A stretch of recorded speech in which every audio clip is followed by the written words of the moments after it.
Next topic है हमारे पास principles of classification. हम क्लासिफिकेशन किसकी बेसिस पे करते हैं? मोस्टली जो पहले ओल्ड क्लासिफिकेशन थी वो मॉर्फोलॉजिकल स्ट्रक्चर पे की जाती थी। मॉर्फोलॉजिकल स्ट्रक्चर किसे कहते हैं हम? उसके एक्सटर्नल फीचर्स, मींस वो स्पीशी दिखने में कैसी है, उसके एक्सटर्नल फीचर्स पे हम क्लासिफिकेशन करते थे। मॉर्फोलॉजी हमारे पास दो टाइप्स की होती हैं, होमोलोगस एंड एनालॉगस। होमोलोगस किसे कहते हैं हम? Similar structure but different in function. ऐसे ऑर्गन्स जो दिखने में तो एक जैसे हैं मगर उनका फंक्शन डिफरेंट हो, ऐसे ऑर्गन्स को हम होमोलोगस ऑर्गन्स कहते हैं। Analogous, different in structure but similar in function. ऐसे ऑर्गन्स जो दिखने में डिफरेंट हो मॉर्फोलॉजिकली, मीन्स एक्सटर्नल तौर पर, ज़ाहिरी तौर पर वो जो ऑर्गन है वो दिखने में डिफरेंट है मगर वो काम एक जैसे करते हों, ऐसे ऑर्गन्स को हम एनालॉगस ऑर्गन्स कहते हैं। इसकी एग्जांपल है हमारे पास ह्यूमन कैट, वॉल और बैट।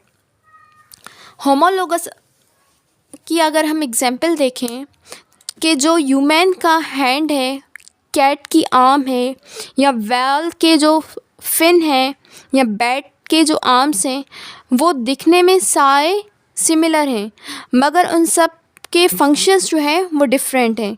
ऐसे ऑर्गन्स को हम होमोलोगस ऑर्गन्स कहते हैं। सेकंड, अगर हम एनालॉगस की एग्जांपल देख लें तो जो बटरफ्लाई के विंग हैं और बैट के जो विंग हैं वो दिखने में बिल्कुल डिफरेंट हैं मगर वो दोनों फंक्शन एक ही करते हैं, उड़ने का। ऐसे जो ऑर्गन्स हैं उनको हम एनालॉगस ऑर्गन्स कहते हैं। जो अब न्यू क्लासिफिकेशन होती है वो मॉर्फोलॉजिकली नहीं होती बल्कि साइटिकली, जेनेटिकली सारी चीज़ों को देखकर क्लासिफिकेशन कहते हैं। साइटोलॉजी कहते हैं हम सेलुलर लेवल के उस स्पीशी का सेल कौन से टाइप का है, इधर वो यूकैरियोटिक है या प्रोकैरियोटिक है, या उसका जीनोम कौन सा है, वो आरएनए कैरी करता है या डीएनए कैरी करता है। उसके जेनेटिक लेवल पे, उसके सेल लेवल पे, उसके मॉर्फोलॉजिकल स्ट्रक्चर्स पे, इन सारे चीज़ों को मद्देनज़र रखते हुए हम किसी भी ऑर्गेनिज्म की क्लासिफिकेशन करते हैं। क्लासिफिकेशन हम करते क्यों हैं किसी भी ऑर्गेनिज्म का? क्लासिफिकेशन करने का मेन पर्पस यही होता है कि हम हर एक स्पीशी की इंडिविजुअली, साइंटिफिकली उसकी स्टडी ठीक तरीके से कर सकें। अगर हम सबको एक ही ग्रुप में रख देंगे तो हम उनको रिकॉग्नाइज नहीं कर पाएंगे कि कौन सा जो ऑर्गन है, कौन सा जो एनिमल है वो किससे सिमिलर है। इस वजह से हम जो सिमिलर एनिमल्स हैं उनको एक ग्रुप में रखते हैं और जो डिफरेंट हैं उनको अलग ग्रुप में रखते हैं ताकि हम उनकी स्टडी ठीक तरीके से कर पाएँ। नेक्स्ट है हमारे पास taxonomy hierarchy, the groups into which organisms are classified. ऐसे ग्रुप्स जिनमें ऑर्गेनिजम्स को क्लासीफाई किया जाए, ऐसे ऑर्गेनिजम्स को हम टैक्सोनॉमी या हायरार्की कहते हैं। हायरार्की का मतलब होता है विरसा।